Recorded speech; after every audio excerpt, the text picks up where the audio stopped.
What is up everybody, welcome to Gistic Tutorials, and today I'm going to be showing you guys how to change your birth date in Facebook. Let's get into it. Alright, so the first thing you need to do is open up Facebook.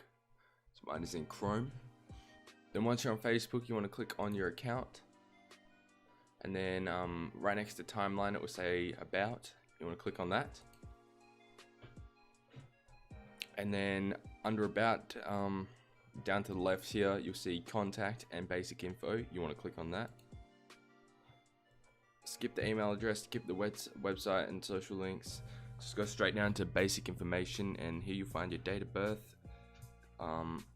This is not my real date of birth, by the way. So you can just go ahead and click edit, and it will bring up this edit menu. So I'm just going to go ahead and change it to whatever, just to show you that you can change it. How old am I? 1907. I'm 111, yes.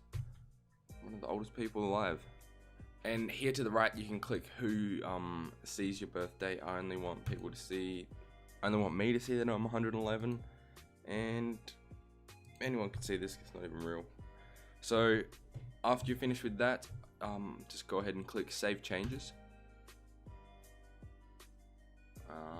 And there we go. Your birth date has changed.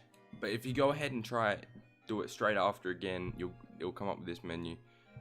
Alright, so you can only change your birthday your birth date a few times, so make sure you get it right try to get it right the first time, but make sure you get it 100% right the second time, because there will be a limit for your account, so you won't be able to change your birth date again for a while. Anyway guys, that is it from me. If this video did help you, please hit that like button, it helps the channel out a lot, and if you're new to the channel, hit that subscribe button. And also, if you had any problems with this video, please go ahead and leave a comment. I'll be glad to help out. And that is it from me, everybody. Peace out.